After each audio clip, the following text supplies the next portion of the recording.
नमस्कार, जोहार, मैं संजय और आप देख रहे हैं न्यूज झारखंड। चलिए जानते हैं सुबह से लेकर शाम तक की तमाम बड़ी खबरों को। झारखंड में बढ़ी सियासी हलचल। राज्यपाल रमेश बैस गए दिल्ली, हेमंत की सदस्यता पर निर्णय जल्द। झारखंड के राज्यपाल रमेश बैस आज शुक्रवार को सुबह 10 बजे दिल्ली चले गए हैं। इससे झारखंड में सियासी सरगर्मी और बढ़ गई है। यूपीए प्रतिनिधिमंडल द्वारा मुख्यमंत्री हेमंत सोरेन की सदस्यता मामले में राजभवन द्वारा खुलासा करने व निर्णय लेने का दबाव बढ़ाने के बाद राज्यपाल एक्शन में आए। हालांकि राजभवन से मिली जानकारी के अनुसार राज्यपाल अपने निजी कारणों से दिल्ली गए हैं। वही राजनीतिक गलियारों में यह चर्चा है कि वे दिल्ली में केंद्रीय गृह मंत्री अमित शाह तथा अन्य शीर्ष नेताओं से मुलाकात कर इस पर निर्णय ले सकते हैं। राज्यपाल झारखंड की वर्तमान राजनीतिक हालतों तथा हाल के दिनों में यहां बढ़े अपराध के मामले की भी जानकारी दे सकते हैं। अब यह संभावना जताई जा रही है कि राज्यपाल हेमंत की सदस्यता पर 5 सितंबर को होने वाले विधानसभा के विशेष सत्र से पहले भी निर्णय ले सकते हैं। दिल्ली में शीर्ष नेताओं से मुलाकात कर राज्यपाल रांची लौटकर अपने निर्णय की घोषणा कर सकते हैं। निर्वाचन आयोग की अनुशंसा पर हेमंत सोरेन की सदस्यता रद्द होना तय है। इसे लेकर राज्यपाल का आदेश कभी भी निर्वाचन आयोग को भेजा जा सकता है। हेमंत के चुनाव लड़ने से रोक पर अभी भी संशय बरकरार है, क्योंकि इस पर राज्यपाल को ही निर्णय लेना है। आयोग ने इस पर अपना कोई मंतव्य नहीं दिया है। बता दें कि गुरुवार को यूपीए के प्रतिनिधिमंडल ने राज्यपाल से मिलकर ऑफिस ऑफ प्रॉफिट मामले में शीघ्र निर्णय लेने का आग्रह किया था। झारखंड के मॉडल स्कूलों में दूसरे प्रखंड के विद्यार्थी भी ले सकेंगे शिक्षा।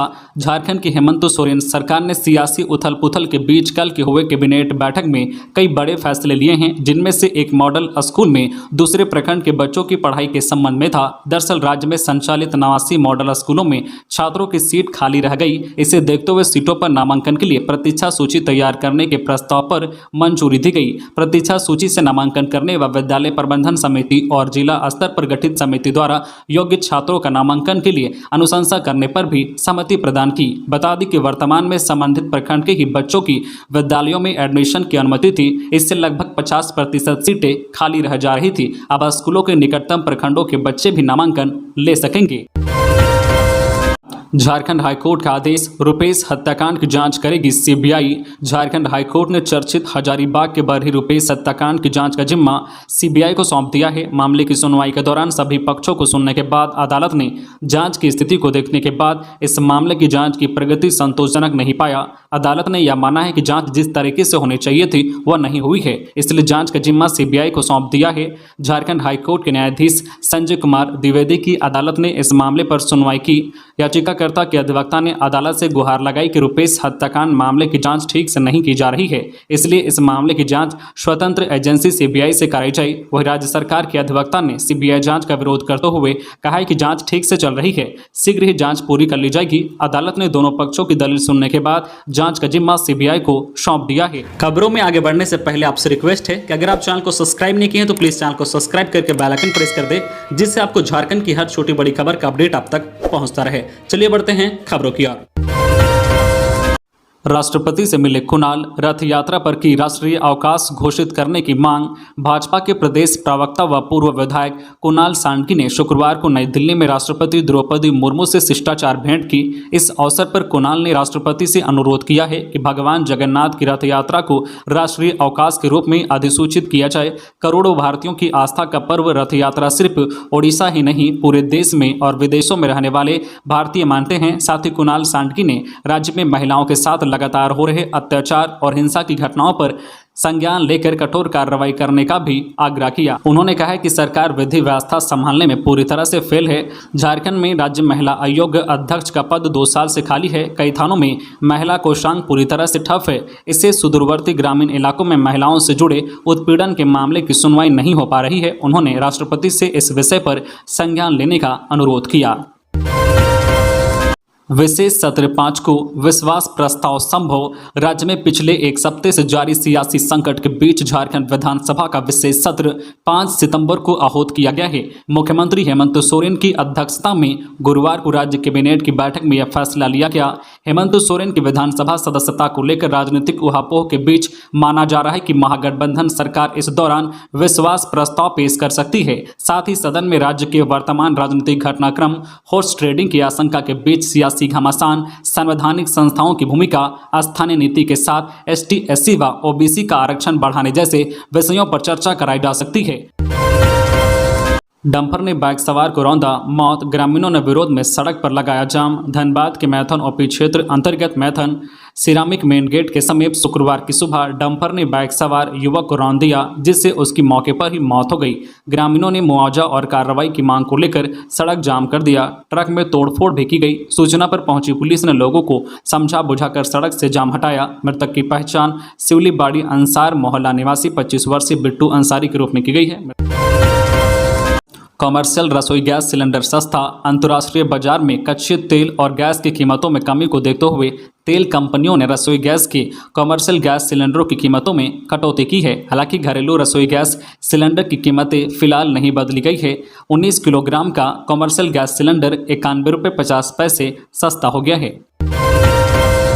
पलामू में महादलितों के घरों को किया ध्वस्त। पीड़ितों को बीजेपी और आरजेडी नेताओं ने दी आर्थिक मदद। झारखंड में पलामू जिले के टोंगरी पहाड़ी इलाके में मुसहर समुदाय के 50 परिवारों के घरों को ध्वस्त करने और उन्हें गांव से निकालने को लेकर भारतीय जनता पार्टी, बीजेपी और राष्ट्रीय जनता दल आरजेडी के नेताओं ने पीड़ितों से मुलाकात की और उनकी आर्थिक मदद की।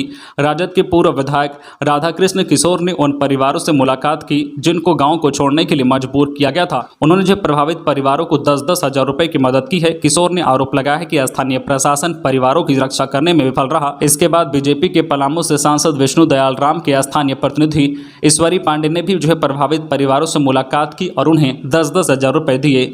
बता दें कि पलामू जिले में मुरुमातू में महादलितों मुसहर जाति के कई लोगों के साथ मारपीट करने, उन्हें जबरन खदेड़ने और उनके मकान ध्वस्त करने के मामले में पुलिस ने नामजद 3 आरोपियों को गिरफ्तार कर लिया है।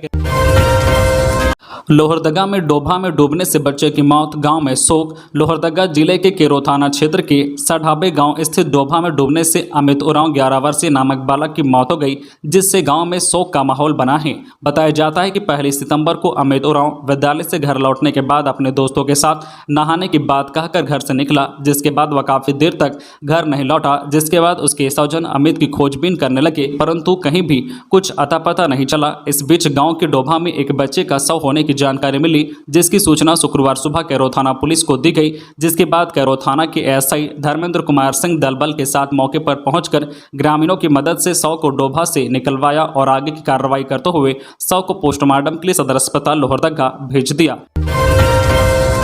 छात्रा हत्याकांड में आरोपियों की पैरवी नहीं करेंगे वकील। पेट्रोल से जलाकर मार दी गई दुमका की छात्रा के आरोपियों का केस दुमका जिला का कोई वकील नहीं लड़ेगा। गुरुवार को दुमका जिला बार एसोसिएशन की बैठक में यह निर्णय लिया गया। बैठक में पूरी घटना की कड़ी निंदा की गई। साथ ही इस घटना में शामिल आरोपियों शाहरुख और नईम के पक्ष में केस नहीं लड़ने का निर्णय लिया गया। बार एसोसिएशन के अध्यक्ष विजय की अध्यक्षता में हुई बैठक में निंदा प्रस्ताव पारित किया गया। एसोसिएशन के महासचिव राकेश कुमार ने बताया कि प्रस्ताव पारित कर छात्रा हत्याकांड की निंदा की गई और निर्णय लिया गया है कि मामले के आरोपियों का केस एसोसिएशन का कोई सदस्य नहीं लेगा। आरोपियों के पक्ष में कोई वकील केस में पैरवी नहीं करेंगे। उन्होंने बताया है कि 3 सितंबर को दिन के 3 बजे शोक सभा कर दुमका की बेटी को श्रद्धांजलि दी जाएगी। गैर सरकारी सहायता प्राप्त स्कूलों में भी बहाल होंगे सहायक आचार्य। झारखंड के गैर सरकार सहायता प्राप्त अल्पसंख्यक विद्यालयों और सामान्य सहायता प्राप्त विद्यालयों में सहायक आचार्य बहाल किए जाएंगे। इन स्कूलों में भी पहले सहायक शिक्षक नियुक्त होने थे, लेकिन अब सहायक आचार्य नियुक्त होंगे। नई नियुक्ति सहायक आचार्य को 5,200 से 20,200 का वेतनमान और 2,400 रुपये का ग्रेड पे मिलेगा। उन्हें 9,300 से 34,800 का वेतनमान नहीं मिलेगा। इसके लिए शिक्षा सचिव राजेश कुमार शर्मा ने अधिसूचना जारी कर दी है। हालांकि शिक्षा सचिव की ओर से जारी पत्र में सहायक आचार्य के लिए 9,300 से 34,800 का वेतनमान देने का जिक्र कर दिया गया था, लेकिन एक दिन बाद ही प्राथमिक शिक्षा निदेशालय ने इस बाबत शुद्धि पत्र निकाला है। इसमें झारखंड के गैर सरकार सहायता प्राप्त अल्पसंख्यक विद्यालयों और सामान्य सहायता प्राप्त विद्यालयों में सहायक आचार्य के लिए 5,200 से 20,200 का वेतनमान और 2,400 रुपये का ग्रेड पे किया गया है। राष्ट्रीय बाल अधिकार आयोग की टीम 5 को जाएगी दुमका में छात्रा हत्याकांड को राष्ट्रीय बाल अधिकार संरक्षण आयोग ने संज्ञान में लिया है। आयोग की टीम 4 सितंबर को रांची जाएगी। उनके साथ आयोग के अध्यक्ष प्रियांक कानूनगो के अलावा पूरी टीम आएगी। 5 सितंबर को टीम दुमका जाएगी, वहां पूरी घटना की जानकारी लेगी और रिपोर्ट तैयार करेगी। आयोग की टीम संबंधित जिले के प्रशासनिक पदाधिकारियों से मुलाकात कर पूरी घटना में अब तक हुई कार्रवाई की गति समेत अन्य की जानकारी हासिल करेगी। यह जानकारी आयोग के अध्यक्ष की मुख्य निजी सहायक सचिव धर्मेंद्र भंडारी ने दी है। 455 पदों पर भर्ती के लिए 11 सितंबर से शुरू होगी आवेदन प्रक्रिया। 10वीं पास कर सकेंगे अप्लाई। सरकारी नौकरी की तलाश कर रहे 10वीं पास युवा अभ्यर्थियों के लिए नौकरी करने का सुनहरा मौका है। दरअसल झारखंड कर्मचारी चयन आयोग ने राज्य सरकार के विभिन्न विभागों में 455 पदों पर भर्ती निकाली है। इस भर्ती के लिए आवेदन की प्रक्रिया 11 सितंबर से शुरू होगी। आवेदन करने की लास्ट डेट 10 अक्टूबर 2022 है। आवेदन शुल्क का भुगतान 12 अक्टूबर 2022 तक किया जा सकेगा। बता दें कि इन पदों पर भर्ती झारखंड मैट्रिक स्तर संयुक्त प्रतियोगिता परीक्षा 2022 के जरिए होगी। इच्छुक और योग्य 10वीं पास उम्मीदवार आधिकारिक वेबसाइट jssc.nic.in पर विजिट करके आवेदन कर सकेंगे। तो ये थी आज की झारखंड की टॉप बड़ी खबरें। इसी तरह झारखंड की हर छोटी बड़ी खबर देखने के लिए आप हमारे चैनल न्यूज झारखंड चैनल को सब्सक्राइब करके बेल आइकन प्रेस कर दीजिए, जिससे आपको झारखंड की हर छोटी बड़ी खबर का अपडेट आप तक पहुंचता रहे। तो आज के लिए बस इतना ही। हमें दीजिए इजाजत, फिर मिलते हैं नेक्स्ट न्यूज में।